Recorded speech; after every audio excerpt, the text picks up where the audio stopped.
So tomorrow we tape the set that's like the sort of New York set. So I'm doing obviously jokes I've been doing on the road and stuff, but a little bit more stuff that's like Brooklyn centric and everything.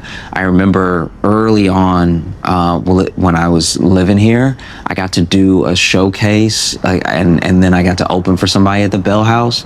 So we sold out both shows, which is like, I know it's not crazy for like any successful comedian is like, okay, you sold some tickets, so what? But just for me, it's like this whole week of like, we sold out Talia Hall in Chicago, and that's where I started, and then that's the most tickets I've ever sold. I don't know, I'm just like really excited about that, because I think that as much as you don't want to get caught up in any sort of like money, fame, whatever, it's just proof that what I'm doing people are resonating with, and so that feels really special. So tomorrow we're doing 2 shows at the Bell House, and I don't know, I'm like a kid, man. I'm really excited, and it's because I've lived in New York so long, I feel like I'm doing it now for like my friends, and yeah, I just get to show what I've been working on in a way that still feels like pretty personal, you know. Wow. I love y'all. Thank you so much for being here. This is like... I've been living in Brooklyn for a long time, but I grew up in Louisiana. Nah. This is the thing, when you tell people that you grew up in Louisiana, whether you're at a party or a show, there's always somebody that's like, oh my gosh, I love New Orleans. And then I have to be like, yeah, that's not where I said I was from. Now, don't get me wrong, New Orleans is the best part. It's just the whole state around that city, you know what I mean? New Orleans to Louisiana is if you had the most beautiful blue eye, but your whole face is fucked up. Like, it's... I didn't say I was from a good part. And I was broke when I lived there too. And when you're poor in a place that's already terrible, you're just more aware that you're there. You know, I was very present in my situation. I knew if I moved, it was gonna be on foot, you know? And it's weird because sometimes you'll just be talking about your life. You'll tell someone that you grew up poor, and it starts a weird pissing contest you didn't mean to get into with anybody. You'll be talking about your life. I grew up poor, and they'll be like, oh, you think that's poor? Like, I'm not saying you weren't poor. I'm saying I was also being poor, all right? And they'll be like, I had a favorite flavor of dirt. And it's like, okay, all right. That's sad. That's sad. I'm not saying you weren't being poor over there. I'm just saying I was also poor over there. There's plenty of poverty to go around. I don't know if you've heard. Things are pretty bad for a lot of people. Just to give you an indication of how broke my neighborhood was, when I was little, my neighborhood was so poor that the church closed. If you understand the gravity of that situation, just imagine God being like, I ain't got it, all right? I don't know what to tell you. This is a bad neighborhood. I'm leaving, all right? I'm not dying again.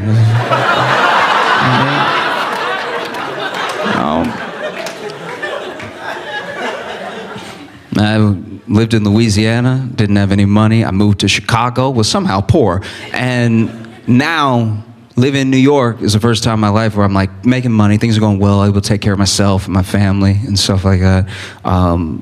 But it's crazy because all those years I had no money. And the first year I had any money, they taxed me like I always had money. That's pretty fucked up, isn't it? Like I just got, you can't give me like a leap year or something to make sure this sticks. I did the thing you're supposed to do. I pulled myself up over imaginary bootstraps people are always talking about. And as I'm edging my way up the cliff of poverty, the government is staying at the top like, we would like most of that money, please. Boop.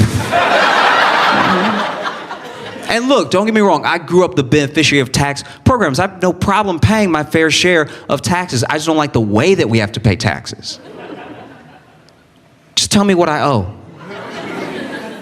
Like, send me a bill. Don't make me count. This is their job, and if I do it bad enough, I go to jail. That sounds fucking insane. Because I owe whatever you say I owe, so just tell me what I owe. Because then when you get the number wrong, you get a letter from the IRS the next year where they're like, hey, you're actually off by like $2,000. So you know!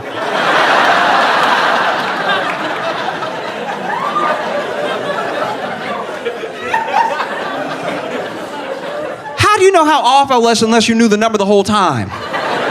This is a setup. We just don't do anything else like that when it comes to money, you know?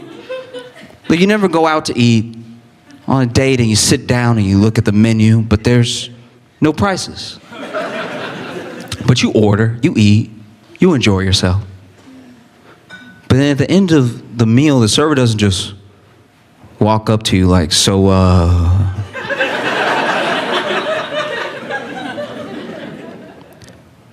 how much do you think it costs?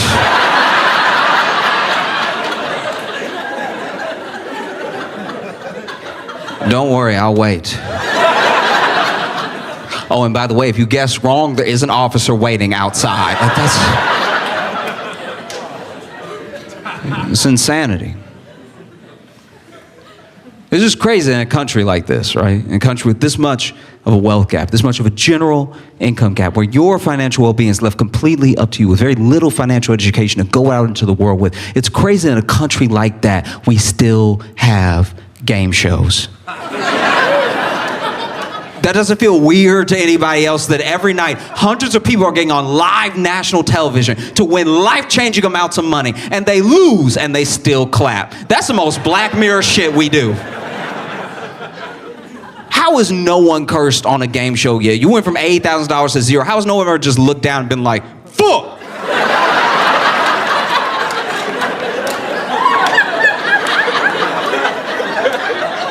That's how we feel for them. Why aren't they freaking out? Every game show, they ask the contestants what they would do with the money, and the answer is almost always practical. You know, what would you do if you won tonight? And people are like, oh, I got some student loans I'd pay off. Love to pay off the rest of my auntie's house. Yeah. And then they lose. They go from $8,000 to zero, but by the time the camera pans them, they're like, maybe next time. It's like, did they give you drugs before the show started? Why are you so calm right now? Host of a game show is always a millionaire. That doesn't seem to bother anybody. It's never someone with a median income that could be just excited for you if you won because they understand the stakes. It's always like Ellen DeGeneres. And she's leaned over next to you like she's your friend, you know? She's like, oh, wow. What are you gonna do? I mean, $50,000 is a lot of money, you know? I mean, not to me, but... No, I could buy and sell your children, all right? No, but for you, this is a lot of money, you know? And the audience is on your side. Don't you other poors want him to win? Like... We live in an almost cashless society. You use your card for everything. You might use Apple Pay for the rest. And yet, when people are desperate enough, they'll still rob a convenience store or a bank, just get their hands some quick cash to feel like they have a chance. How has no one robbed a game show yet?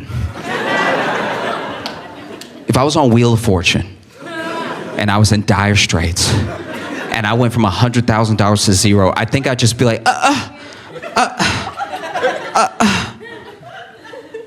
I'm sorry, Pat.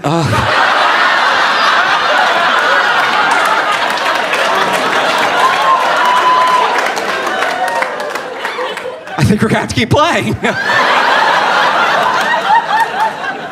No, fuck that. That was a bad spin. Let me spin again. That's bullshit. Let me spin again. Let me spin up. Vanna. If you move, I will blow your head off, all right? I can touch the screens myself.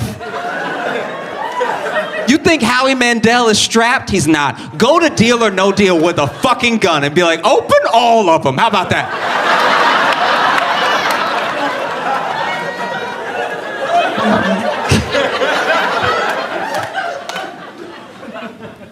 I've been watching my friends date, and it's hard out here, you know.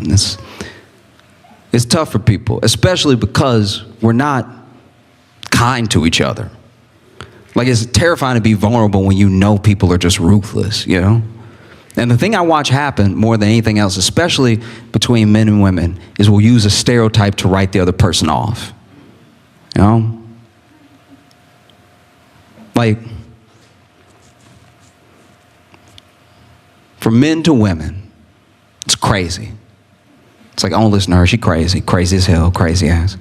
And then for women to men, it's creepy. I won't listen to him. He a creep. Creepy ass. Creepy as hell. You know? I'm not saying those two things don't exist. I'm just saying the threshold to be those two things is incredibly low. Like, in order for a woman to be crazy, all she has to do is have a feeling, all right? Any feeling. It could be positive. She could be laughing. You're like, nah, that's crazy as hell. I don't like that. I don't want that type of laughter in my life. No, thank you.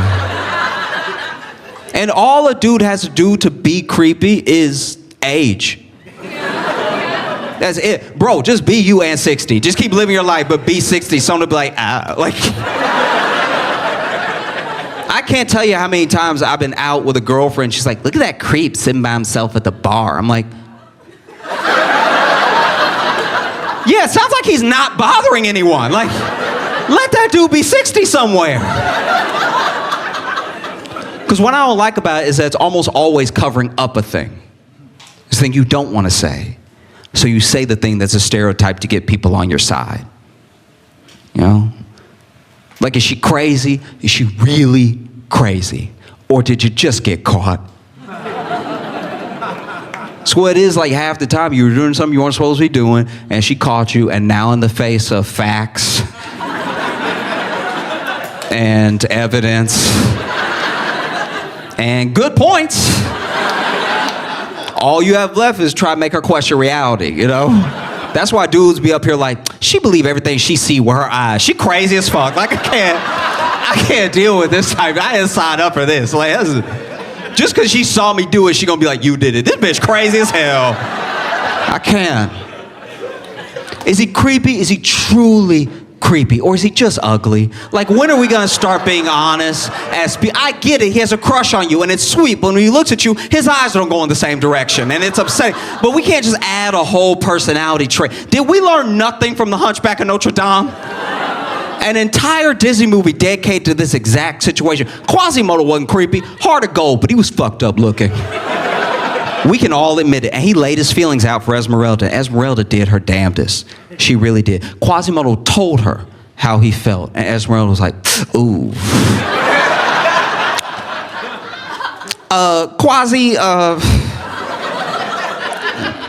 Look,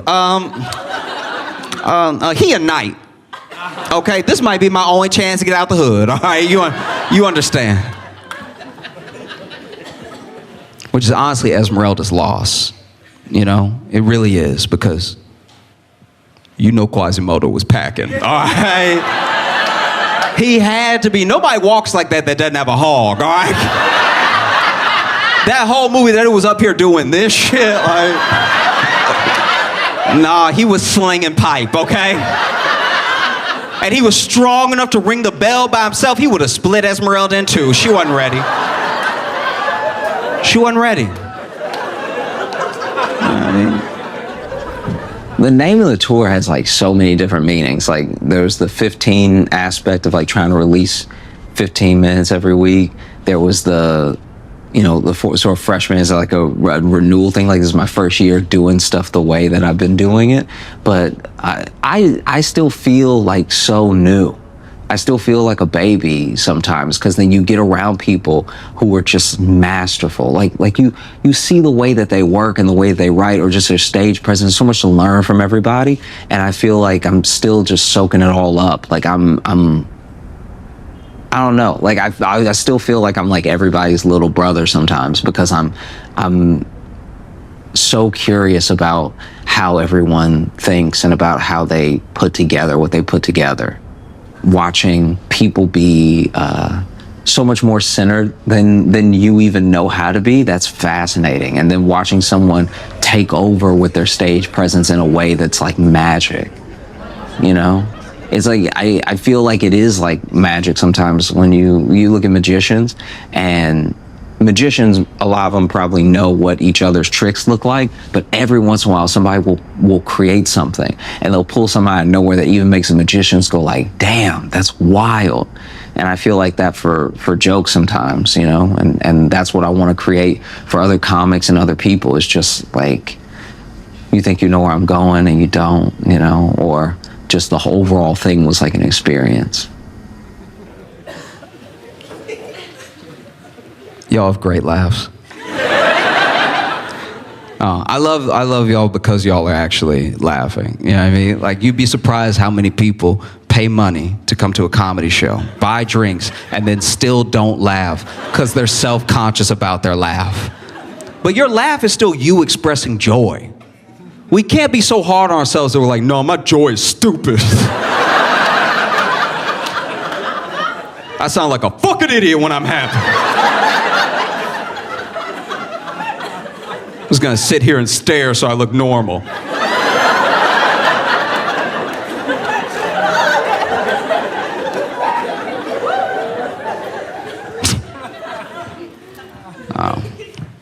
In the entire time that I've been doing comedy, I've honestly only ever heard one weird laugh. I was doing this show in Amsterdam, and there was a guy, center, dead center. I don't even remember what I said that got him so good. But this dude went to laugh, and I'm not even kidding. This is a perfect impression of his laugh. He went,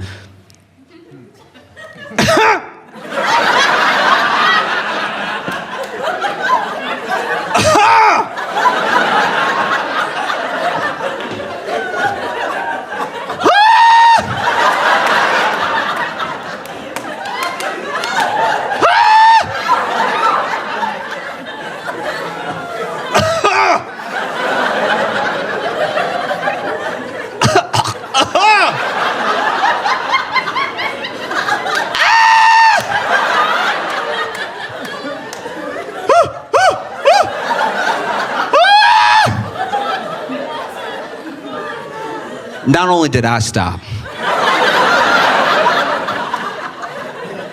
the entire audience stopped. And someone sitting behind him actually jumped up and wrapped their arms around, started giving him the Heimlich. Because we were all sure, we're like, that's a dying person. There's no joy in there.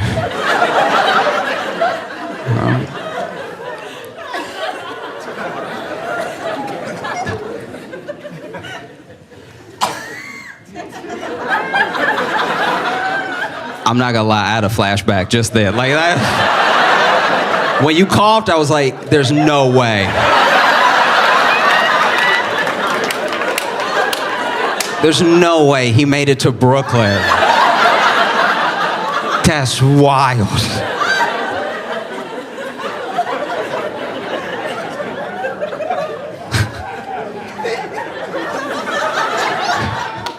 Logan and I actually met in Chicago, and we did a few shows together before we started really hanging out and everything. And so it's just, yeah, it's important to me to have him there for stuff, because it's someone who I think when you are on the same wavelength as a friend for long enough, you can start to look at each other like that moment, like that moment where something weird happens and then you don't have a person to look at to be like, this is insane, right? It's like Logan is that person for me when it comes to comedy. We have a good way of seeing each other, and I feel like we bring out the funniest parts of each other, so that's been great, and we've been doing that for like 3 years now. And so he's also going to be doing the Bell House tomorrow. Yeah, we're gonna have a good time.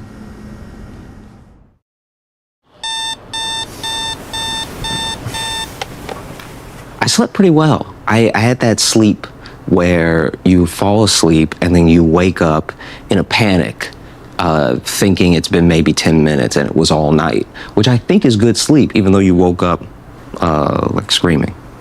Drinking some white tea, it's apparently even better for you than green tea. And I haven't had it in a while, but I need lots of energy tonight because we have 2 shows at the Bell House. We sold them both out. So I just want to make sure it's a good show for everyone. And I'd be lying if I said I wasn't a little, there's a hair in here. Feel free to cut this. I don't want people knowing I drink hairy tea. I mean, it's not a foreign hair. It's not like a hair that's like not from this house, It's recognizable. Now it's And this thing is like $16 or something. So I can't waste this cup. It's dry leaves.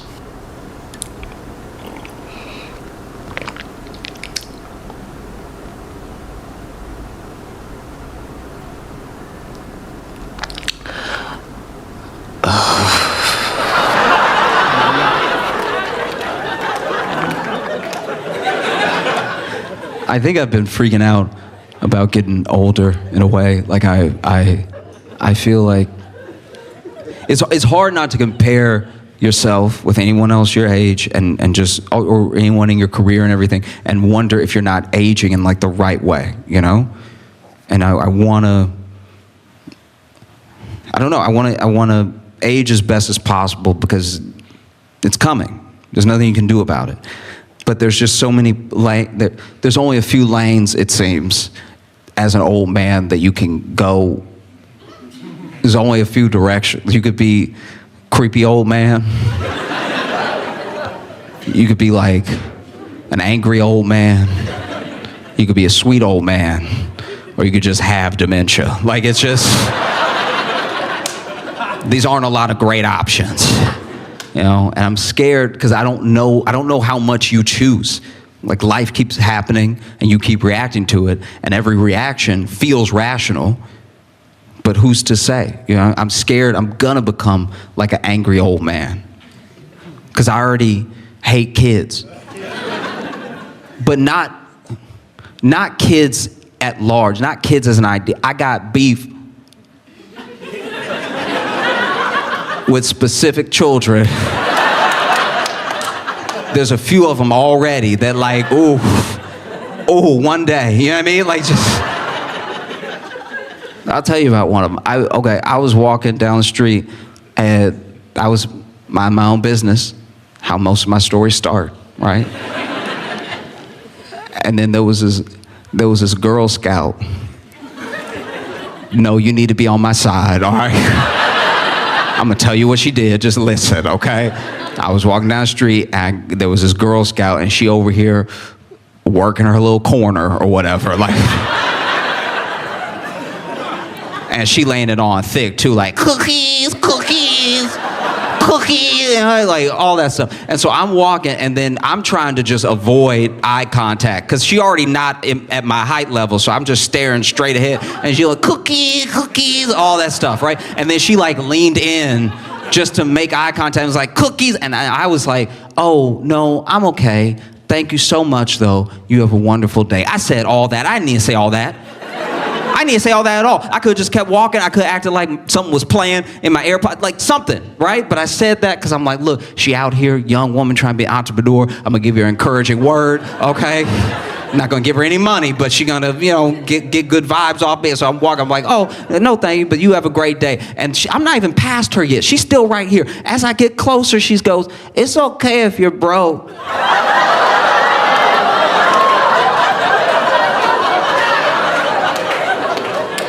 What? What? Who? What do you do next? Do you know what I mean? This is crazy. This is just, and so that I shouldn't have stopped. I should not have stopped. I should have just kept going about my day. But now I'm like level with, and I stopped. I was like, excuse me? And she goes, it's okay if you're broke. She said it again. That's the Bronx. Like, that's something specific in a person to say that I'm closer to you now. That's crazy. You're out here by yourself. Where are your parents? You're out here selling cookies on the corner talking shit. That's so insane.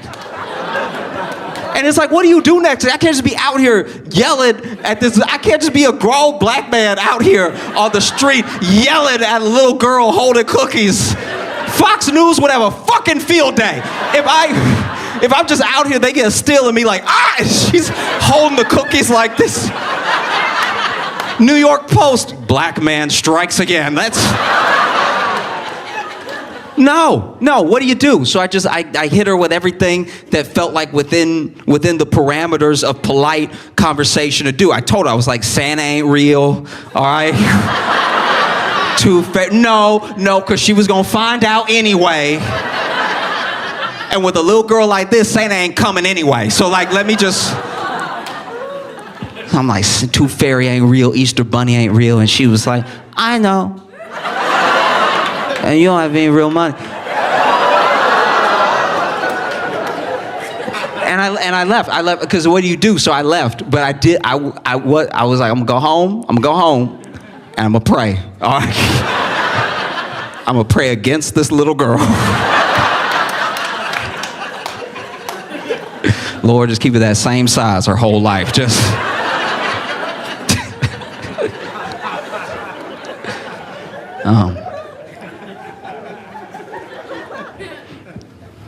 It was a while back where I still hadn't got like my money right. And I remember the AirPods came out, Apple AirPods, and I don't know why, but I wanted them. And I don't even know why I think I wanted them because I knew I couldn't afford them. It was just something to have, right? Something to use as a marker to be like, I got it like that now, right? And so I'd saved up a little bit, but I still didn't have enough. Now I was getting close, and I decided, no, I'm not gonna spend this on something material. I'm gonna take this money, and I'm gonna spend it on something that could be like a memory, something that I won't lose, something that can't just break, right? And so I took a trip to Mexico, and when I was in Mexico, I saw some knockoff AirPods.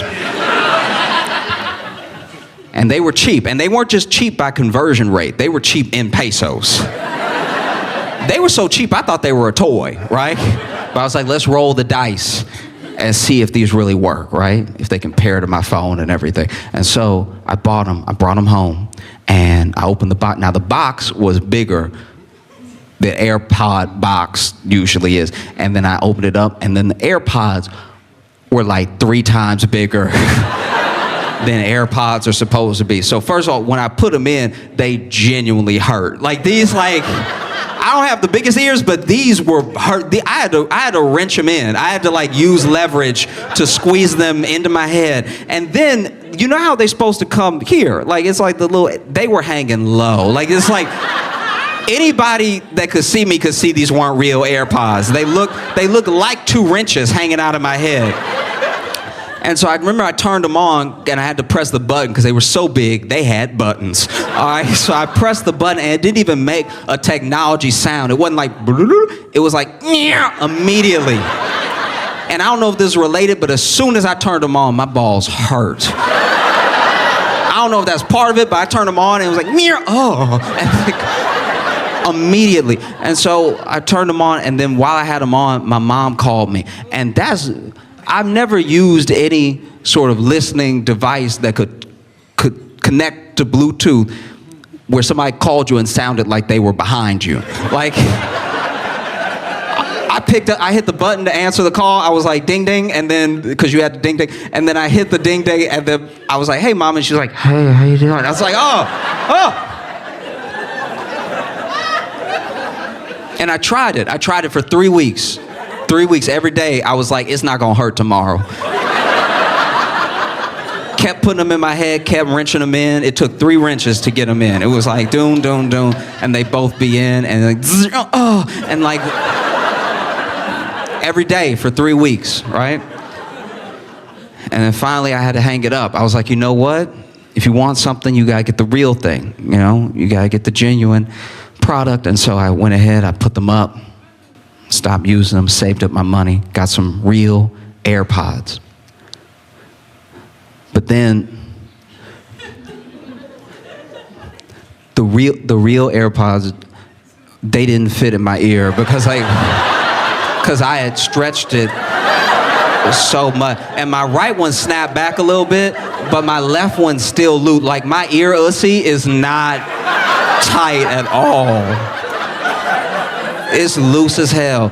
And so if I even yawn, the left one fall out. The left one is consistently in danger. I only put the right one in on a plane. I can't risk it.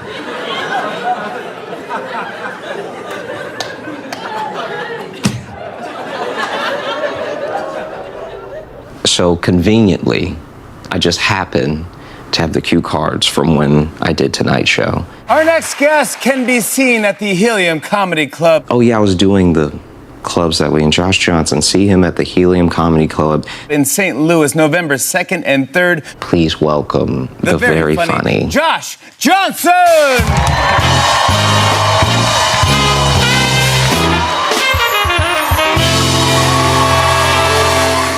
And then these are the jokes I did. Guys, I'm Josh Johnson. Thanks so much. Y'all have a great night.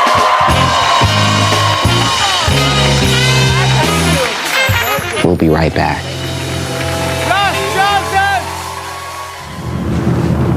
So we are on our way to the Bell House right now. It's finally happening.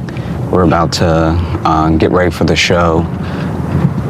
Yeah, still pretty, I don't know, still pretty, like, nervous in a sense, because I'm a little, this is very unprofessional of me, but I'm a little unsure of exactly what I want to do as far as like, I've got the set, but then joke to joke, I'm like wondering if little middle pieces need to be there and stuff like that. So it's like still just tinkering with it in my head and stuff. And there's nothing that I think is gonna bomb. And I think that is most of what doing comedy is like. Everything that I'm gonna do tonight, I think works. So if it doesn't, that will be news to me. I have this one that I'm really excited to do because it's like, I've done it a couple times before, but it's about someone that I know and how she did ayahuasca for the first time. And yeah. I've been doing my best to read more, and there's a thing I've been thinking about all year, about how back in the earliest civilizations, if someone wanted to seek a higher self, they always sought some sort of deity. There was a god that them and their tribe worshipped, that made them feel closer to something bigger. And as society progressed and you had slightly more modern civilization, still ancient to us, it splintered a little bit. There was a god, but then there was also spirituality. You could seek a higher self. And then there was also the tribe or the state. There became a thing of, as long as it's not about me, then maybe it can be bigger than me. And then you fast forward to modern times, to today, and it's completely splintered off. Some people, it's still God, some sort of spirituality. Other people, it's a cause. It's something that they feel they can use to make the world a better place, leave it better than they found it. I have a friend who seeks her higher self through drugs. Like mind-expanding, mind-altering drugs to get a better sense of who she is, whatever that bigger self is supposed to be. And she told me a little while back that she did ayahuasca. And she had always been terrified to do ayahuasca because she wasn't sure of the place that it would take her, and she was ready to see herself in that light. And she told me, and I was like, oh, well, you know what? Good for you. There was something you were scared to do, and you did it. You made it happen, right? And we were talking about it, and she was like, yeah, it's just so serendipitous. I was just at the grocery store, and I was like, what? And she was like, yeah, I was at the grocery store near my place. And I was like, you did in Brooklyn? Like, what? I thought you flew to Peru or something. It's like, yeah, I did at the grocery store near my place. I met this guy and we got to talking and we were on the same vibe, and he told me that he had some, and I was like, wait. You know how black people have a reputation for talking during the movie? I was doing that the whole story. Like, she's telling me about a story in the past and I'm still like, bitch, get out the room. Get out the room. And it's like, yeah, so when, we were talking, we were on a similar wavelength and everything, and so, I went back to his place with him because he said that he had some, and he showed me how to do it, and honestly, as soon as I smoked it, and I was like, what? I don't know if y'all have ever done ayahuasca. I've never done ayahuasca, but every documentary I've watched about ayahuasca, it's a drink. There's never a pipe involved. And she was like, yeah, as soon as I smoked it, I could just feel like, I felt so much energy. I could feel like my ancestors rushing through me and everything. And I was like, oh, Bethany. Bethany, you smoked crack. Like, I hate to be the one to tell you. You seem excited about everything that happened. I hate to break to you, but you got me more discerning. This is insane. I can just feel like the ancestors coursing through me. It's like, are you related to Reagan? Like, what are you talking about? It's chaos. Comedy was the first way I learned how to like really communicate with people. And so watching other people communicate, even if I'm just watching my friend's show, like I'm gonna watch Logan go up tonight, I'm gonna watch Onika before I go up. I think that you get such a slice of a person and who they are when you watch them do comedy. You ready? Yep. Okay. Thank you, sir.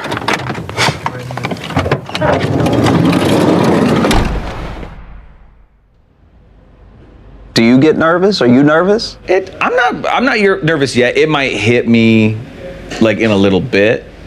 Like probably when the show is starting, I'll probably get a little nervous. Oh, okay. Yeah, that makes sense. But I feel like I don't get, once I'm up, everything is fine. Yeah, once I'm up, it goes away. But it's like it'll start like Yeah. once like they start pre-show announcements or whatever. Once lights change, then there'll be a little bit. Yeah. A lot of times not much, but maybe for something like this, maybe a little bit more.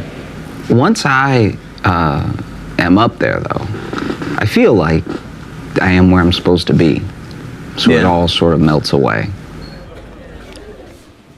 I'm very grateful, though, to a good portion of my family. Family teaches you how to deal with the same type of people that you're going to meet out in the world as them, right?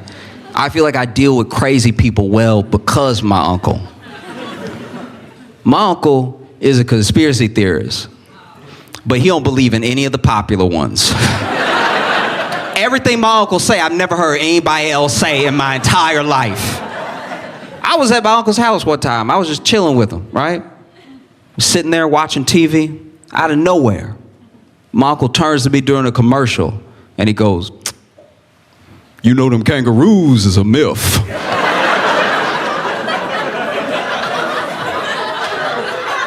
What do you say to that?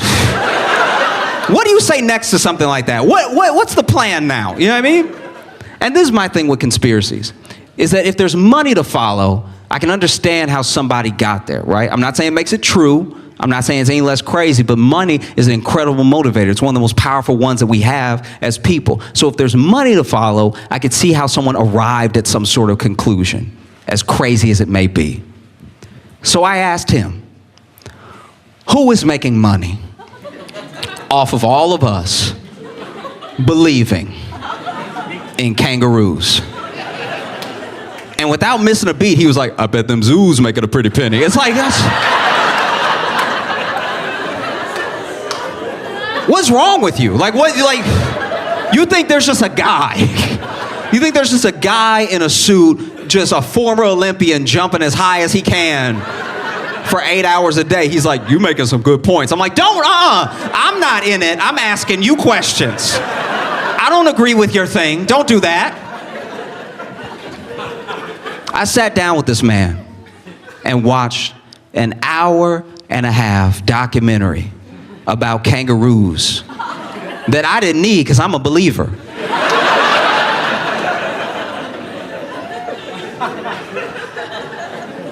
And at the end, he just turns to me, he's like, that's a deep fake. I know a deep fake when I see one. I'm like, you're beyond help.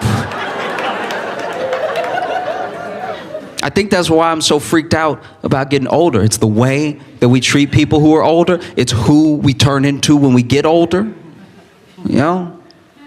Like I've had the blessing of being around people who are much, much, much older than me. There's a relative I have. He's so old we don't know how old he is. We just, and now he can't even tell us. He's like, from before. A lot has happened. You know, but we know he's over 90 because he got that 90 face. You know what I'm talking about? He already got that. Everybody in here who knows my 90 know what I'm talking about. They all make the same face. They're always like, huh!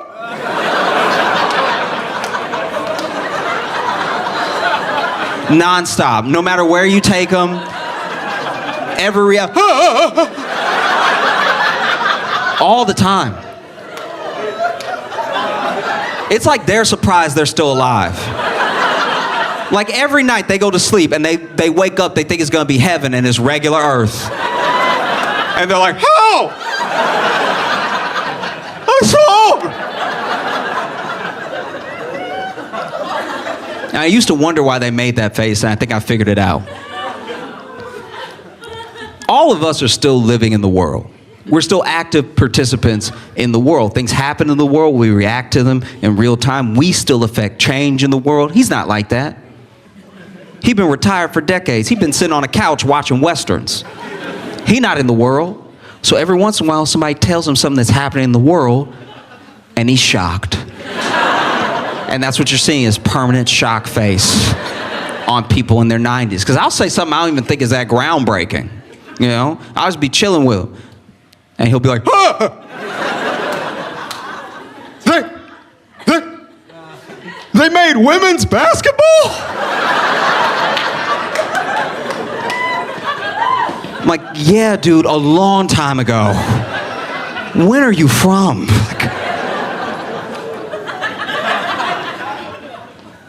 You know?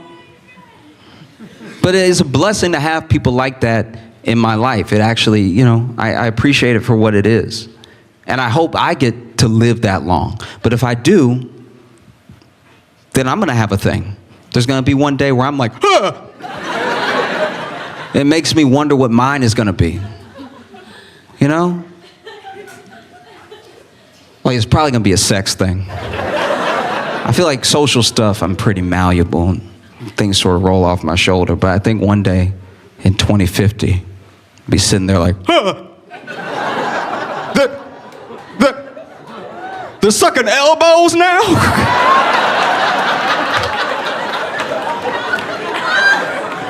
That's pretty docile. It'll probably be worse than that. You know. Has somebody ever asked you to do something in bed that made you go like,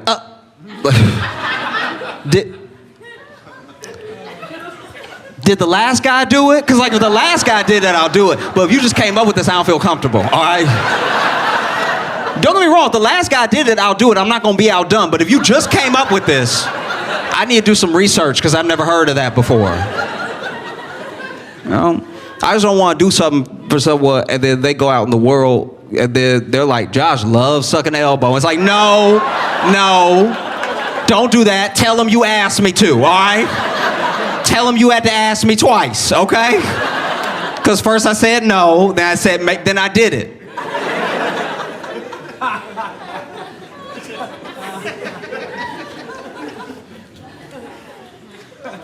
I sucked a girl elbow one time, but she asked me to.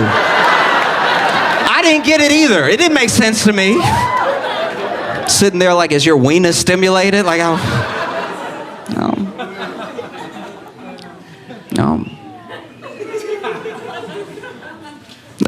Like y'all look like y'all are together, you know? It's just extra skin.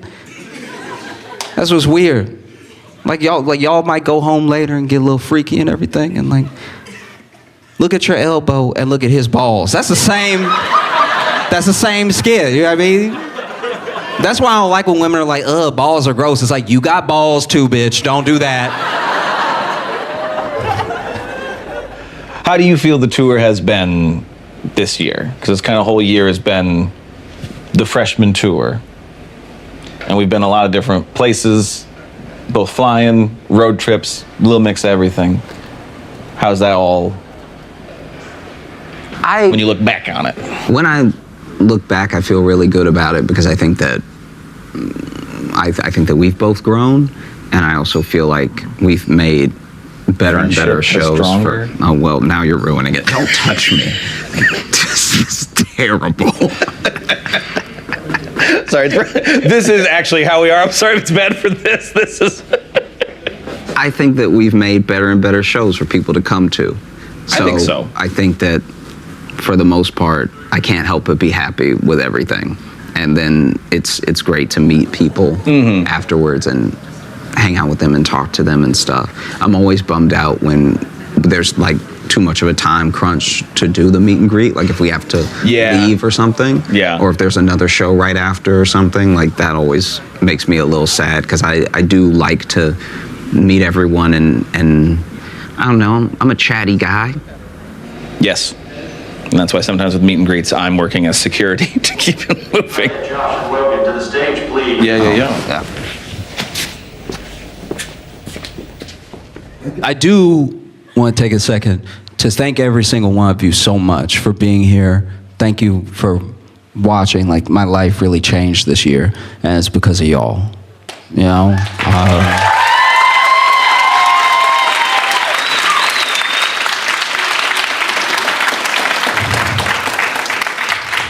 Like, this has been, you know, my dream to do this since I was a little kid. And I'm doing it now because of y'all, you know? I think if it wasn't for y'all, I'd just be in a room by myself, which would be pretty jarring, you know what I mean? Because to me, comedy is a lot like magic, you know? And if a magician is doing tricks for nobody in the room, he's just a person lying to himself.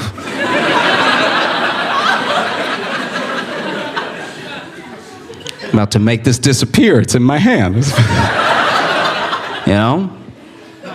And it's the same way for comedy. If I was here without you, I'd just be sitting in a room by myself being like, maybe this is a good idea.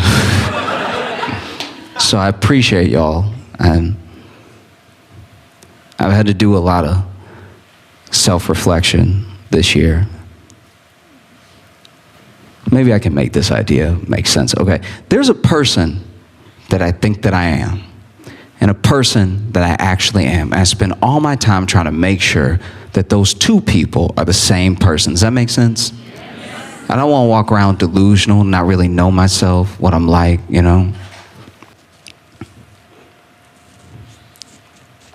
Best example I can give is, years ago, I was at this 4th of July celebration. It was going to be the biggest one that the county I was in had ever put on. They had spent thousands and thousands of dollars for these like tubed cannons pointing straight up, right? And they set them up all the way down the parking lot, all the way down the beach, almost to the water. And at 8 o'clock, they start firing them off.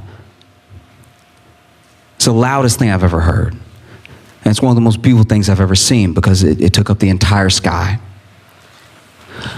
I still don't know what went wrong. But out of nowhere, 2 rows of the cannons fell over. So now they're shooting at us. And so we scatter, right? And as I'm running, I see this one woman off by herself. As the fireworks are shooting past her, she's just going, oh. And it's like, first of all, what is your plan here, ma'am? Your whole face is still, what is this hand protecting? And then a dude who I have to assume was her husband because he didn't look like a boyfriend because he didn't look good. You know what I mean? Like, he just, I don't know, he had those bad knees like he played football in the 70s or something. He's like, I'm coming, baby.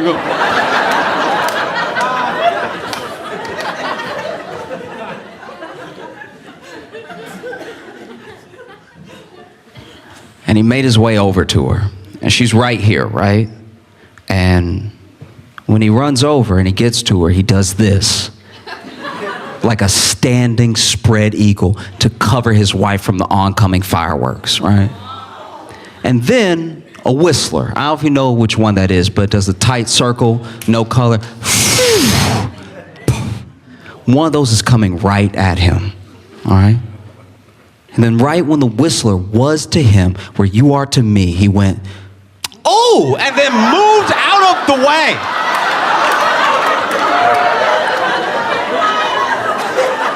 His wife caught the full shit in the chest. It was exploding on her chest. And I don't know if you watch anime growing up, but it looked like the bitch was powering up. Like she was like, oh! She looked like Goku for 6 seconds. Like, oh! She got so bright, I was like, she dead. There is no way.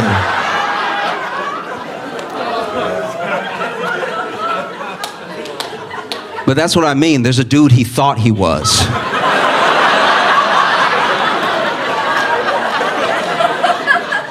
and a dude he actually was. Because in his mind, he's the type of dude to take a whistler to the chest for his wife. But in real life, he was a dude willing to find a new wife. Like, thank y'all so much. I'm Josh Johnson. I appreciate you. Thank you so much.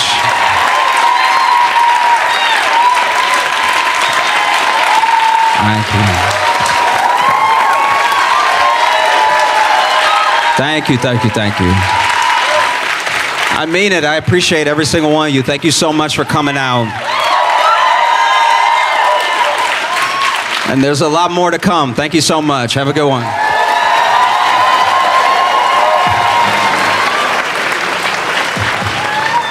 Yeah, we did it. Yeah. No, I'm pretty nervous. I might still botch this entire thing. Like this may be wholly unusable. If anybody sees this, it means I thought maybe I slid into home, or maybe we just spent enough money that it would be insane to not put it up. Do you know what I mean?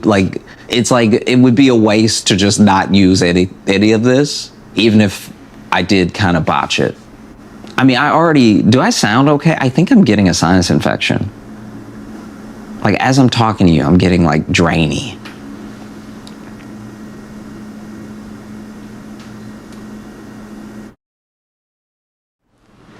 I'm just going to do something to, like, say thank you for everything. So I'm going to read it to you. You just tell me if it's, like, I don't know, if it sounds okay. All right, ready? When I started in Chicago, I couldn't really dream of doing what I'm doing now. This tour has been life-changing, and getting to come back to one of the places that feels most like home made it even more special. Thank you is too few words to describe the gratitude I have for every one of you, but here it goes. Thank you for every ticket that you bought. Thank you for every video you watch. Thank you for saying what's up or love your stuff on the street. Thank you for putting the people you know onto me. Thank you for every comment. Thank you for every video shared. Thank you for following with me as I evolve. Thank you for enjoying the climb. Thank you for changing my life. Thank you for being my friends. Oh, and thanks for having patience with me. Yeah.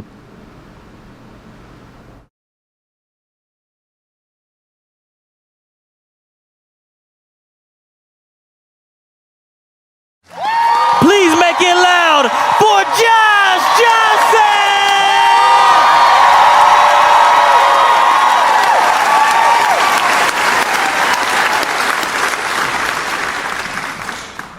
One thing that is very fun about being in Pittsburgh is your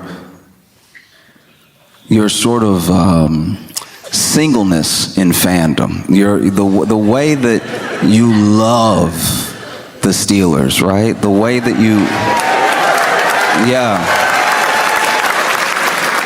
And I saw this story about a woman whose husband sadly passed, and to commemorate him, she kept his Steelers tattoo.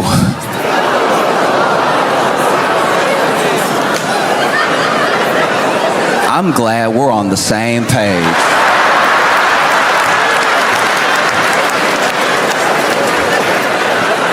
Because initially when I saw it, I was like,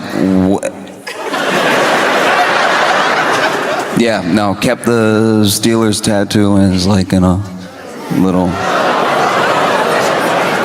and then in the article, she was like, yes, we kept the tattoo. No, we don't think it's weird. And I was like,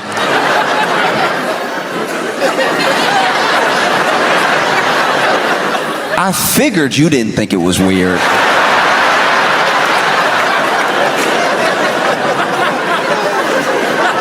Seems like it was your idea. That would be wild if you were sitting there holding the plaque like, I can't believe they let us do this. This is...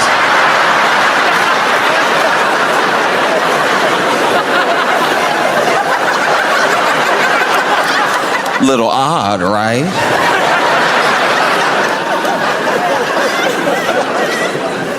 And look, I don't know. Wow. Like when I saw it, I was like, because also, look, I'm not gonna linger on it too long, but it was a big tattoo, so I don't even know what that is. That back? Is that arm? Is that, you know what I mean? And maybe this is something that the husband would have loved. Maybe he's like, yeah, keep it, put it in the living room, right? I don't know. I also don't know how hauntings work, but I imagine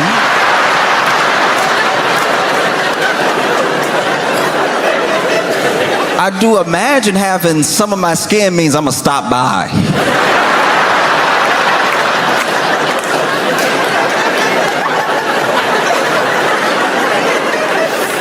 If anybody ever kept some of my neck, I think I'd be like, we have to have a discussion. Poltergeist or not, I'm coming over, we're talking about it. You know, you already have to be careful in people's houses because you never know who got the urn on the mantle or something like that. I don't know why they don't sell urns with like a lock on it. Every urn I've ever come across just been ready to be opened like a cup of sugar. We gotta start making urns harder to spill. You know what I mean?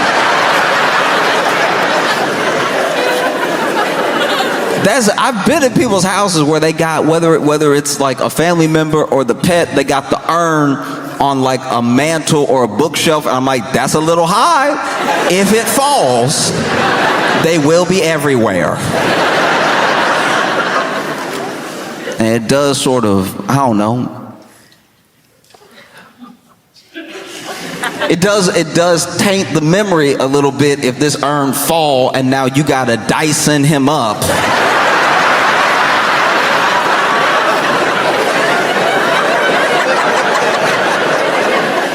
And then put him back in a new urn with whatever was on the carpet.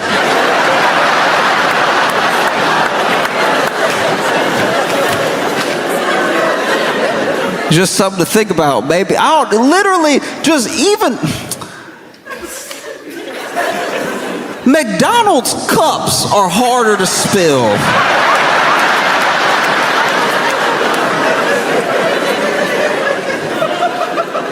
Just something with a twist lock, something. Because let's be honest, unless you spread the ashes, you never need the ashes. You know?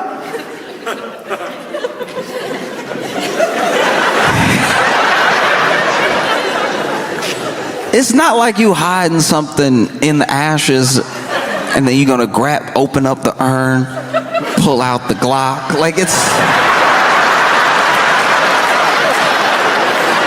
that'd be a wild home invasion. That'd be a wild, imagine you're, let's say somebody, goodness forbid, but let's say somebody broke in your house or something like that, and then they've got you and the family held hostage, and maybe you did something to them. Maybe you're a healthcare CEO, right?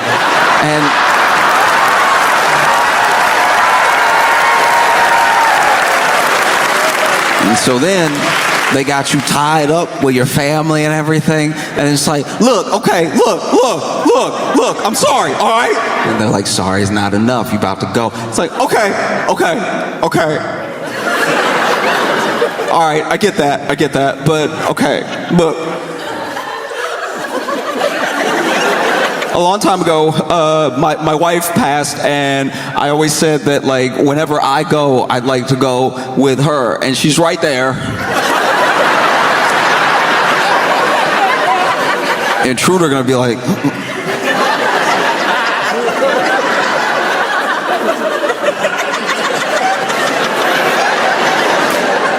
over there?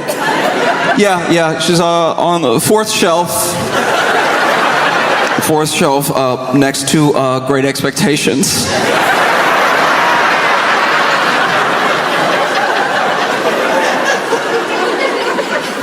If I could just like hold her. I'll just, just small kindness. Let me hold her while you bow. You know? The intruder's like, okay, go ahead. Go get her.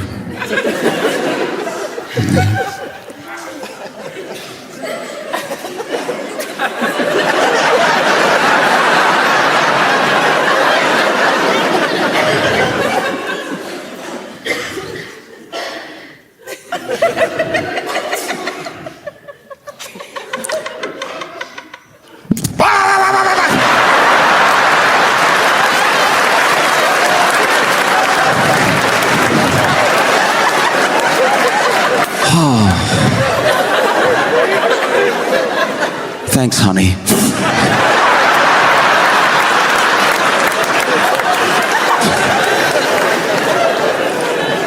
No, it's wild. Because now that mantle just, it's like in a frame. And I guess they're gonna put it on the wall. That seemed just as precarious as any urn. Imagine you having a house party. And somebody bumped the frame, it fall. Now you getting yelled at. You knocked over daddy.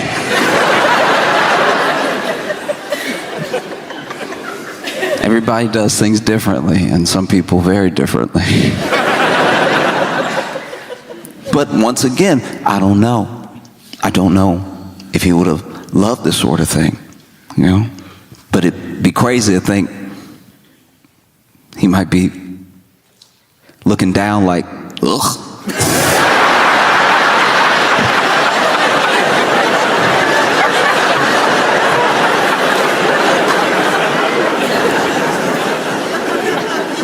But in case he loves this sort of thing, and in case he can hear us on 3, I'd love all of you to join me in a Go Steelers. 1, 2, 3. Yeah.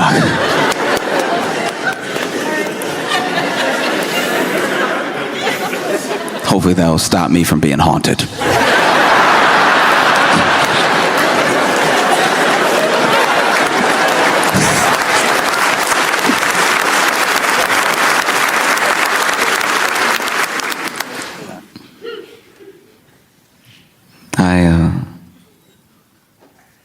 In my life, I've had a lot of roommates, and it's funny because, I don't know, I've talked about this before, but roommates is like extra family because you're poor.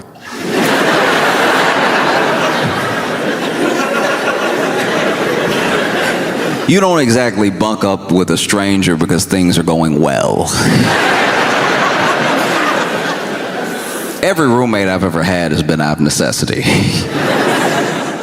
And you just gotta get used to it. But it's crazy because people, the way that people are roommates is usually a clue into how they lived before, like how they were raised potentially. Maybe they were raised to act differently than they're acting as roommates, and this is them out on their own for the first time, rebelling against all these rules they had at home when they were younger. That's the most charitable way to put it. I think mostly a lot of people are insane. And there's nothing like having a messy or lunatic roommate, and then maybe you do become friends though. Maybe you're friends, maybe you're friendly. And then you go visit them at their house and you see that it's pretty much the same. This person is wild through and through. I had a roommate that,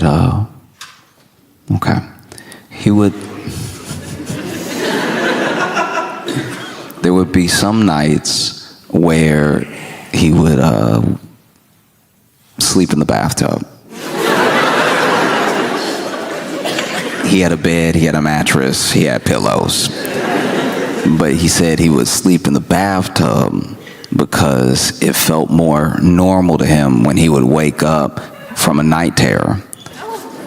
And I was like, I don't know how you find that out.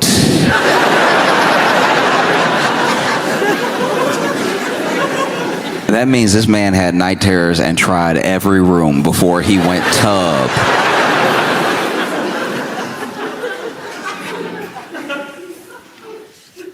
And that was a tough roommate to have because, you know, I would go to bed at a regular time, you know, even a little late because, you know, we're young and everything. We're in college, and then I would just know I can't go to the bathroom for the rest of the night. No, I can't. I'm gonna have to hold it until he wakes up. And what would normally be distressing, you know, sleeping peacefully, and then hearing from the bathroom, "Ah!" is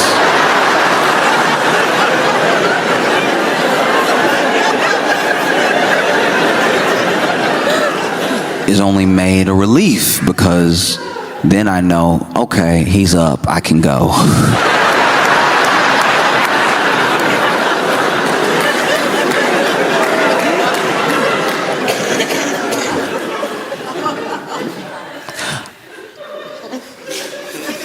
A lot of people in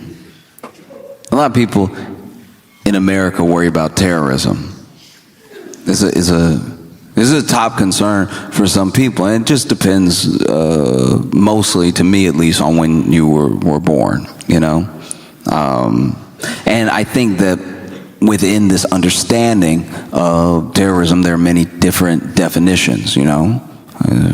One definition is someone who stokes fear and anxiety for the purpose of fear and anxiety in their enemies. And there's a lot of talk of terrorism or potential terrorism. People get called terrorists all the time, and there are some people that want to equate terrorism to one specific group, one specific religion. But I know that there are terrorists, but the terrorists that I'm talking about, they have no religion.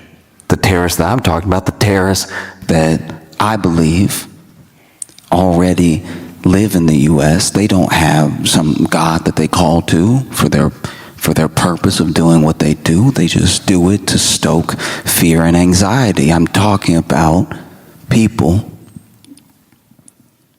who put an empty box of cereal back on the shelf. These people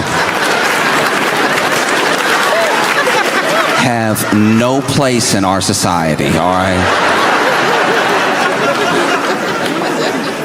I had a roommate. Last straw for me was this man. I had bought some Cheerios, and I bought it for the group. We all eating out here. And so then I go to grab the Cheerios, and I'm excited, I'm hungry. And I go to grab the Cheerios, and there's a certain feeling. Anyone who's been a victim of what I'm talking about will know the feeling. It is a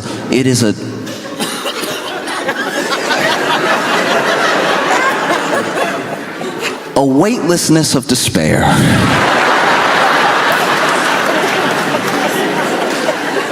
You go to grab what you think might even be a half-full box of cereal, and in your attempt to grab it, you put too much energy, too much force into your shoulder, into your arm, into your hand. And when you put that force into your shoulder and your arm and your hand, and you grab the box of cereal and you go to lift it up, you hit the top of the cabinet. Because there's nothing in there. And not only is there nothing in there, what's been left is crumbs. And the sound of crumbs is the jingle bells of poverty, all right?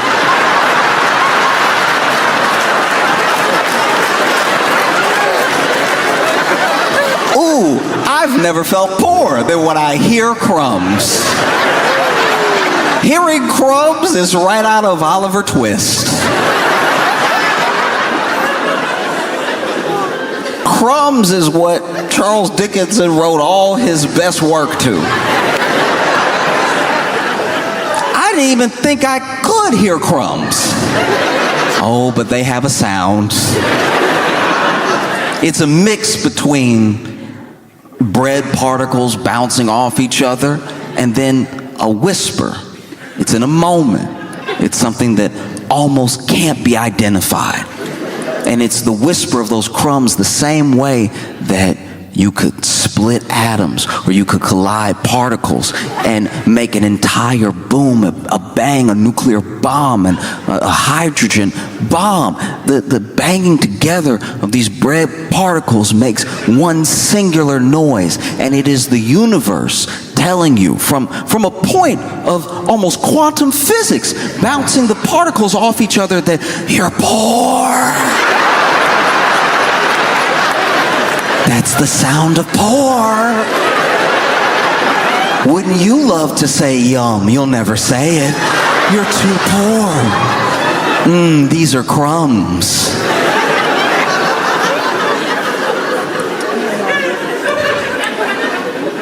If you've ever in your life, out of necessity, not out of deliciousness, had to pour crumbs into your mouth,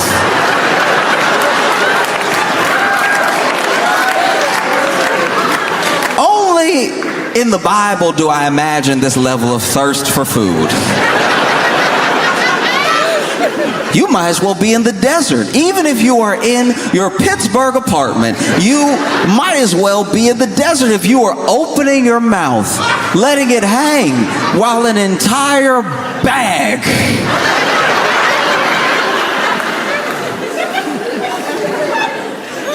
while a bag of crumbs slides and floats to your mouth. Because the crumbs that are sliding into your mouth from this bag, they have no Christianity.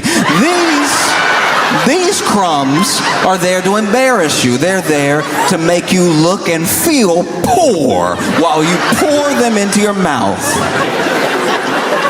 Maybe that's where we get the word poor from, and maybe that's where we get the other word poor from, because you have to pour these into your mouth while you feel like the poorest person that has ever lived. And the bag is stiff because it's that hard, semi-soft plastic that they only make cereal bags out of, and because of that, it's got a lot of ridges. It's got a lot of things that the crumbs can slide and get caught up on, you know? It's a lot like when you try to get water to a new place and the water is working its way through the canyon, but it doesn't know where to go yet. It's being pushed by the other water, and this gravity that's pulling down the crumbs to your mouth has the crumbs rushing at you from all angles. Even when you try to pinch the bag, you try to pinch the bag to give yourself some dignity. You try to pinch it and straighten it up to make a funnel for your mouth, because this is all you have. Crumbs is all you have. Crumbs is your life. And so you make it as straight as possible. You slide it down. Only when you are making a paper plane do you have this level of intent as you straighten something out. You straighten it out as much as possible, and then you dip it into your mouth, and still the ridges find a way, because the devil is busy. Oh, the devil is hard at work trying to make you look and feel poor, even if you're alone in the room. You pour the crumbs, they're rushing from all angles, skiing down the plastic to your mouth. But then something happens. You don't know if it's in the middle of the bag or it's at the very edge, because some bags, depending on what cereal you get, have smooth tops and some have ridged tops, okay? That's going to be important, because if it's a smooth top, the crumbs will slide out. If there's ridges right at the top, that means that the crumbs have one last giddy up before they get to your mouth. And so then not only do they giddy up, but you are looking for the food. You'd at least like to see what you're eating. And so you're looking down the bag, and the crumbs are like, we can go anywhere. We could go in your mouth, we could go up your nose, but we love to go in your eyes. And so then you're standing there with crumbs in your mouth and in your eyes and down your face and down your shirt, because as soon as they got in your eyes, they stung, because crumbs are sharp. You might as well juggle knives over your open eyes. You know what that feels like? To be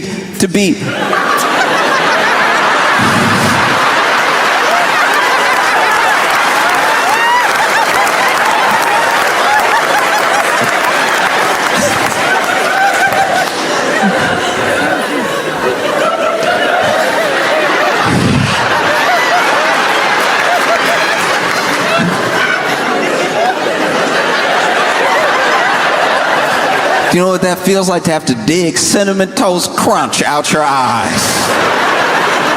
Every cereal sharp. Every cereal is sharp. And so I remember I was a victim of terrorism.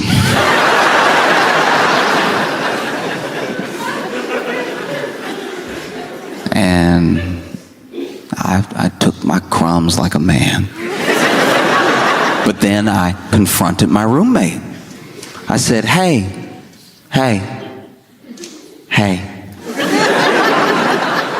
I know what you did.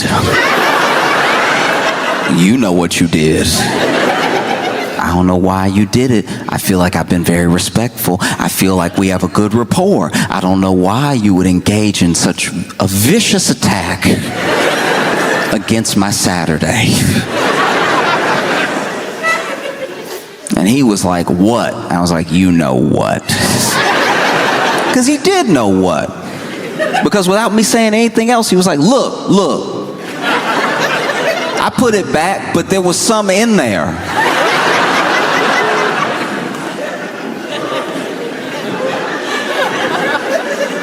And I said, some crumbs? He's like, no. There was Cheerios in there. And then I thought, okay, maybe I've made a mistake. Maybe I have accused the wrong roommate, because I have more than one. And so then I walked to the kitchen with him, because the bag and the box were laying on the ground, because I obviously had to run to the bathroom and wash my eyes out of the very sharp cereal. And at this time, first of all, I need to go back. This is the second time this had happened. All right? And so first time was Cinnamon Toast Crunch. And then the next time, it was Cheerios. That's my mistake. And so then he was like, there was some in there. And then we walk over, and the bag and the box are strewn on the floor like a crime scene. Because I had to drop them immediately. I also got Cheerio in my eye. And I was like, there was nothing. And you know there was nothing, because it was only crumbs. And now the crumbs are in me and on me. And then he's like, no, there was something left. I was like, what left? And he was like, there was one Cheerio. And I was like, now I know. You might as well be Osama bin Laden, because the fact that there was one Cheerio you chose to not eat and leave means you're out of your mind. And then I looked, and sure enough, there was one Cheerio on the ground. One Cheerio. A single Cheerio. Like a British person saying goodbye.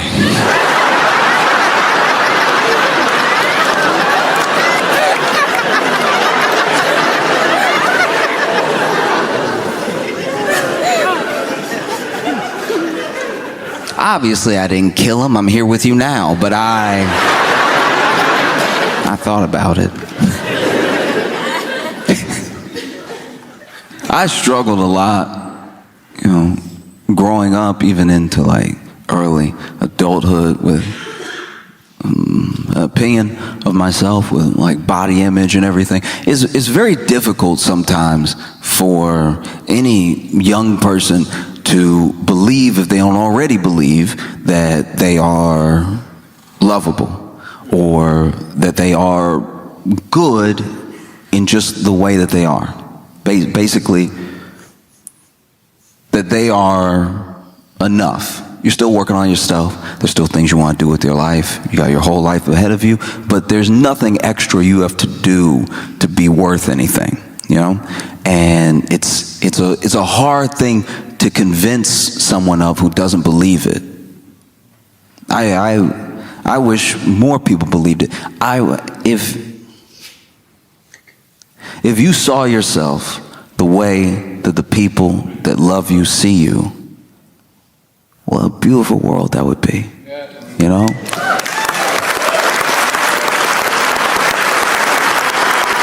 And it's not as if love isn't poured into and on these people, showered with praise when something goes right. You know, not everyone gets it, but even for the people that do, they still struggle with body image, they still struggle with confidence. And then for the people who should have people that they look up to, maybe not giving them any of that, either being indifferent to them or actively hurting their confidence. Sometimes even when you have those positive forces in your life, you still don't accept it in a way that would help boost your confidence. You're like, you know, she loves me, but that's like my mom. She biased.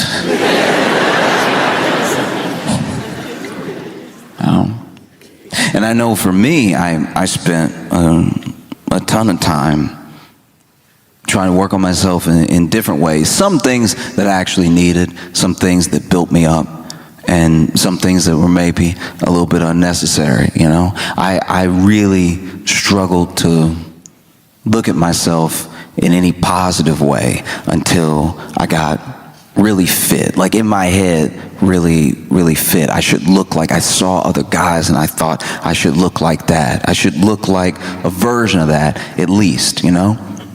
And never mind that I'm looking at dudes who have been on their own journey or struggle with their own confidence, or maybe get a little extra help to look the way that they look. I don't know. And I was never trying to be like insanely huge. I joke about being like ripped and real big, but honestly, I don't have the frame for it. Truly, I'm not tall enough to be wide. Yeah, I mean, no matter how big my shoulders got, I'd start to just be in the way. Like, it looks good in the picture when you're flexing and you've got all the muscles and they're all defined and everything, but then practically in life, it does start to be a problem when you're trying to walk through a door. You don't want to be on a date and see a door and go, uh-oh.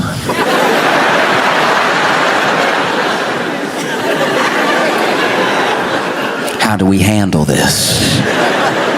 You know, because the shoulders, the hips, they're all wide and muscular, but that door frame, oof, making all of them standard. I can't believe they're doing this. And then you're holding hands, you get to the door, and you're like, you first.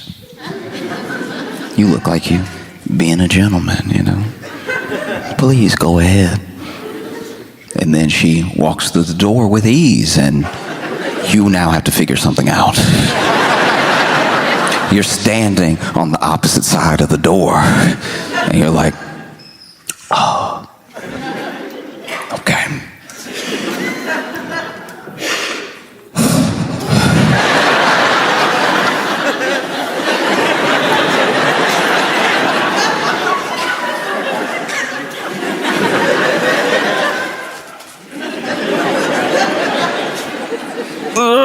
As soon as you strained, you let her know this isn't going to be the life for her. I never wanted to be huge. I just wanted to be very, very fit, you know? And I worked on it with some success, with less success. But even when I started to work out, I realized that wasn't really the issue. Now I was going to the gym, and I was eating as much as possible, and I was gaining a little bit of weight. Not much. And I was like fighting to keep looking this certain way. And I finally accepted that, like, even if I got there, maybe I wouldn't be happy. And I even discovered that through other people who I knew were there. People who I wanted to look like that were in my life, you know? And they still had all the same problems I did. And I would go to the gym and I'd see people packed in there fighting to look a certain way so they could feel a certain way. And there is a bit of a cheat code. You could try to work on feeling the way without having to fully change your entire body. You know? You don't have to earn loving yourself through like straining and potentially hurting yourself, you know? Like there's some things that there's some things that go and be lifted in therapy, you know? Like it's just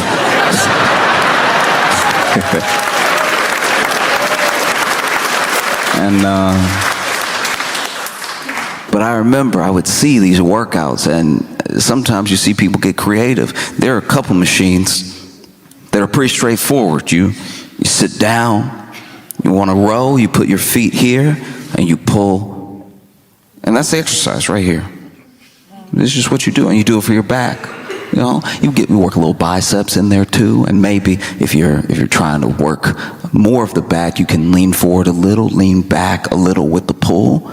You know, I saw a guy sit down like normal, and then put his feet in. And I'm not gonna lie, I stopped. I was like, this is about to be awesome.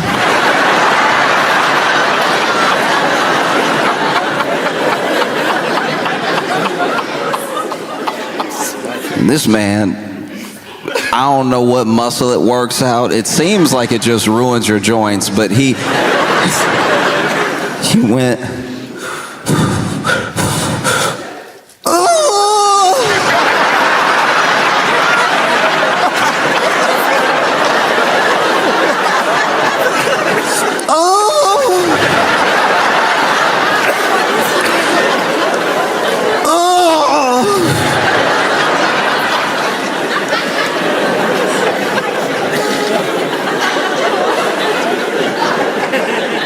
just make sure it's clear.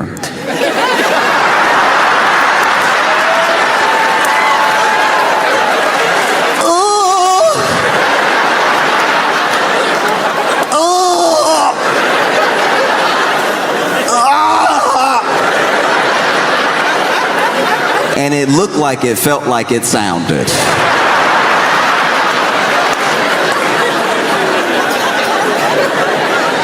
This man did 8 sets of 10.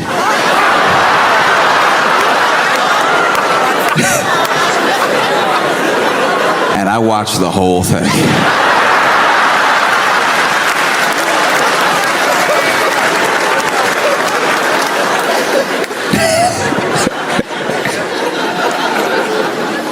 Oh, there was even a time where I went to the gym and, you know, I was working out my legs differently. You know, I was doing some lunges, I was doing some like split squats and everything. Not much weight, but just trying to make sure that I worked out my legs, because there are some people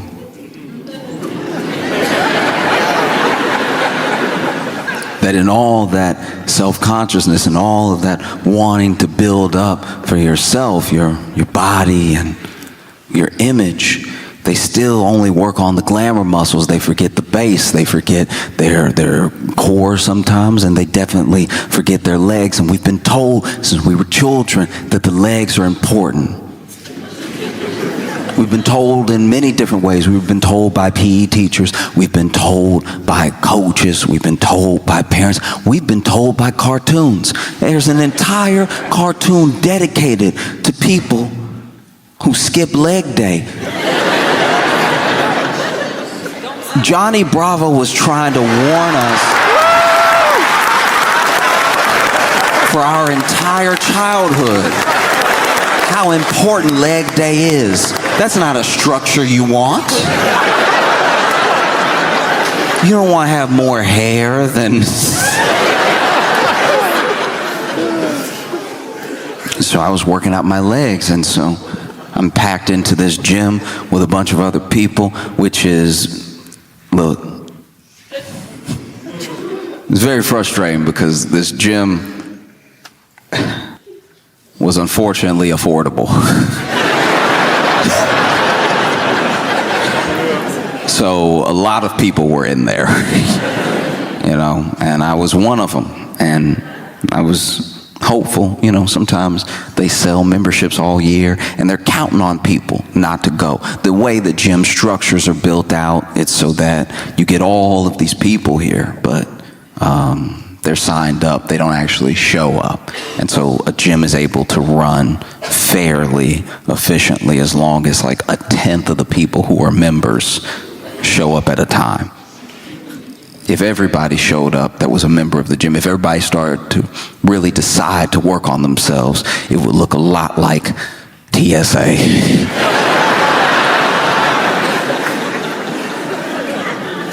There'd be very little movement. The only way to work out would be passing the weights, just you can have some. And while I was in the gym, packed in there with everybody else, there was a fire alarm that went off and some smoke that we saw. And, you know, I didn't see any fire, but 2 out of 3 signs isn't bad. And so there were only 2 exits, which in retrospect was a horrible thing. Like you could only get out through the elevator, which you're not going to take during a fire, or the stairs. And so people started clamoring for the stairs. And this is where the real fitness test began. Because there were some people that were out in a flash, but then there were other people who had been working out, so they used all their fire running strength on the treadmill. So now they see that the fire alarm is going off and there's smoke, and they hop off the treadmill and they're like, oh no.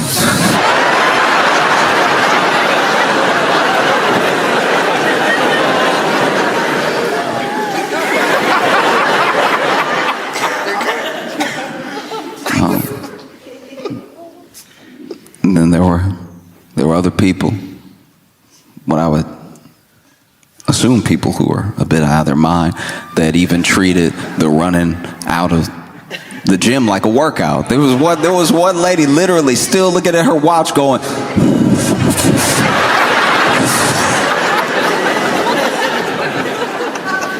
and then there was me, who had been doing leg day.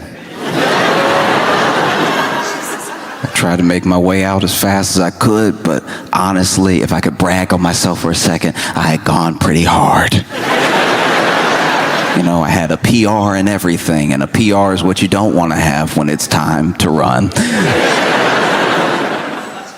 Because I put the weight down, I saw everybody running out, and I made my way for the exit, and I could not stop jiggling. Like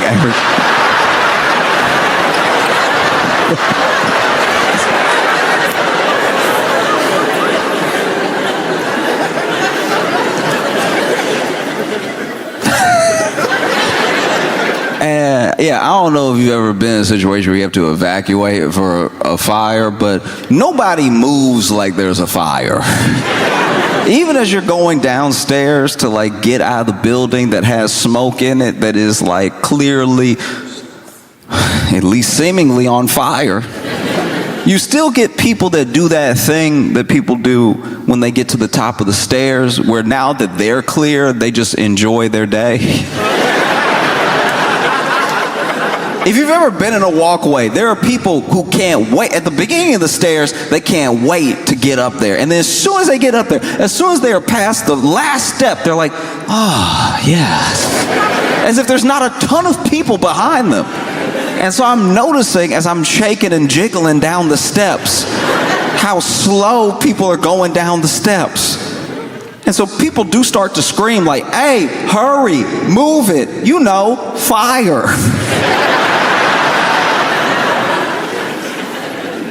And then we get outside, and it was next to the door. One of the reasons everybody was slowing up was that same lady was out front near the door just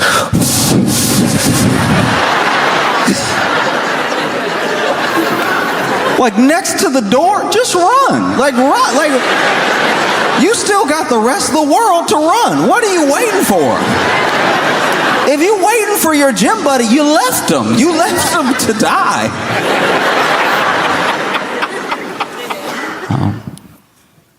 It's funny because I was watching the news and I saw this, can't really call it a debate, it was more of a screaming match. But it was on CNN. And on CNN, okay. Found the one person that works at CNN.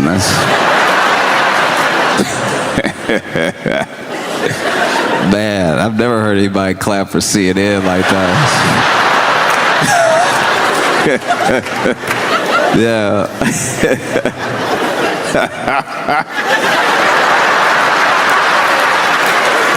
What is that? Now, to be fair, though, look. To be fair, we don't know where our friend is from, and CNN abroad is actually substantially better. Like, when you watch CNN and you're in like France or something, it is actually like engaging programming. That we really are the only ones that do CNN the way we do CNN. Like, as an example, when you travel the world, McDonald's is still fast food. We're the only ones that made it poison. You know, every other country, they just say what happened on the news. They just tell you. They're like, oh yeah, no, then these people came, and then the other people came, and then the first people left, and then the second group of people left. It's really mostly in the US where you watch news and it's like chaos in the streets.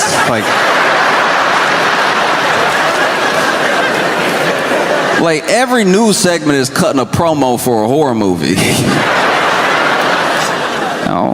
I was watching CNN and I saw where Jillian Michaels was on there in a debate that she seemed to have started, and they were talking about changes to the Smithsonian and how art and culture shifts between who has the power to dictate how the exhibits are written, who the exhibits are of, and everything. And Jillian Michaels was like, it's so unfair that slavery in this country only gets blamed on one race.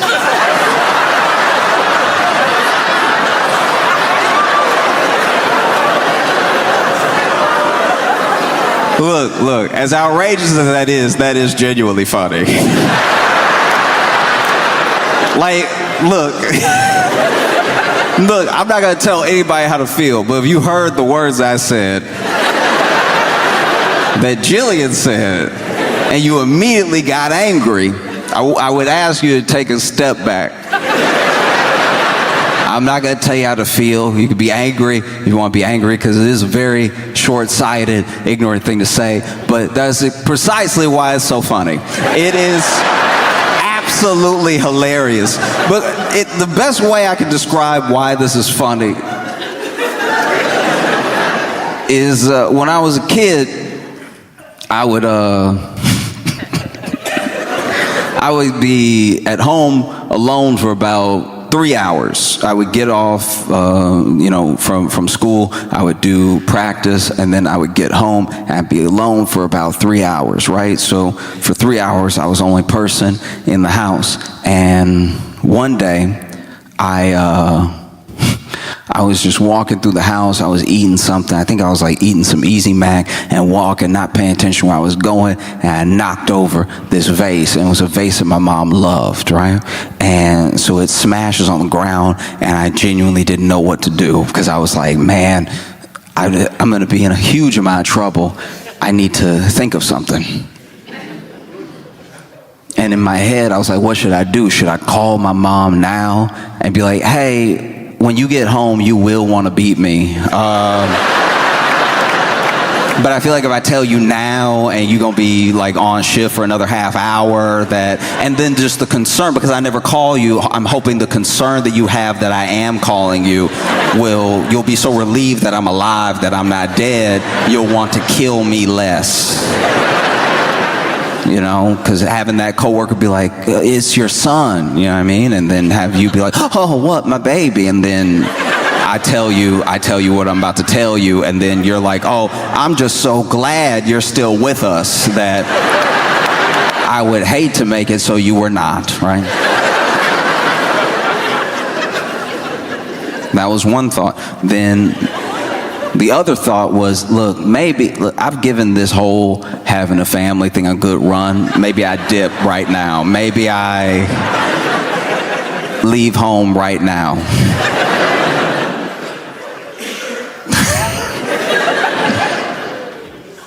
And then the third thing, which is what I did do, was nothing. I went to my room and played some video games for what felt like might be the last time in a long time.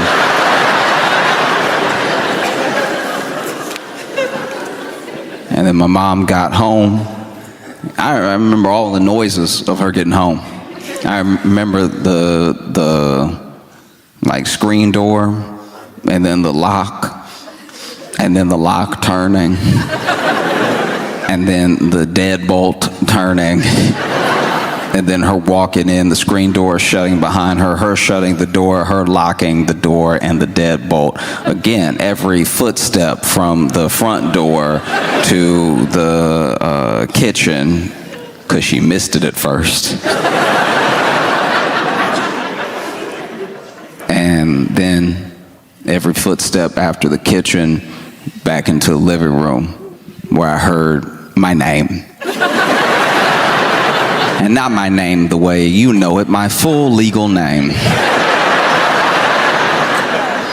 You know what they put on your death certificate or before a parent kills you? My full legal name. And then I walk in, and my mom is like, what happened? What is this? And then I said, oh, you just gonna blame it on me?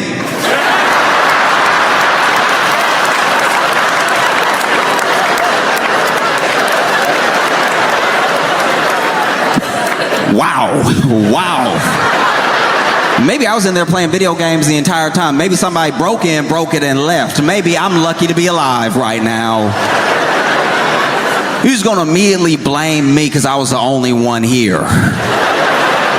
You're just gonna blame me because it looks like it was me. And that's kind of what Jillian Michaels was doing with the whole, like...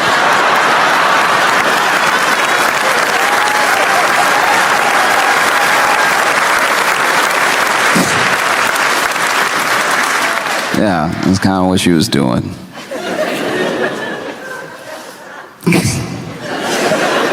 Can't believe you would just blame it on one race of people.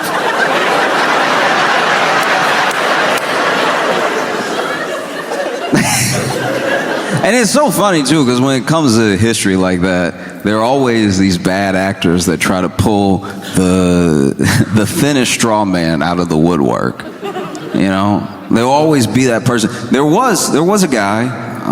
I don't actually remember his name, and this is before slavery in the U.S. was more based on race, and before more people were shipped to the U.S. There was a dude that I've read about that apparently was of African descent, and he came over and he had about 2 or 3 slaves, and one of those slaves was seemingly of the Caucasian persuasion. And whether this thing is true or a myth, I've heard it my entire life when referencing slavery, that there was one black guy who had a white slave. And I'm like, look, even if that's true, that's not what it's known for.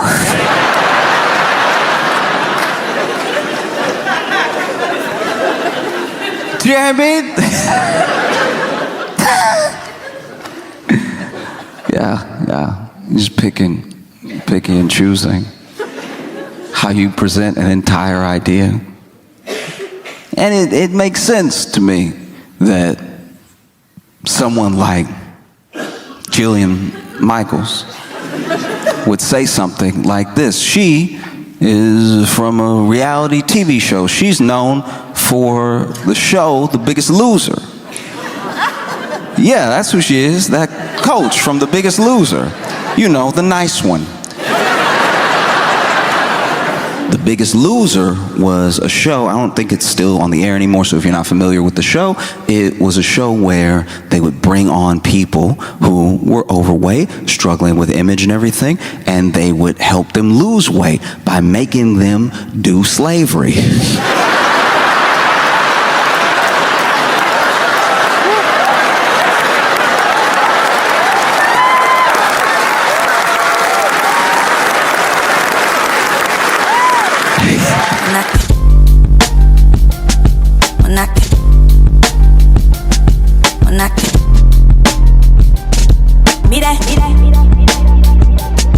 When I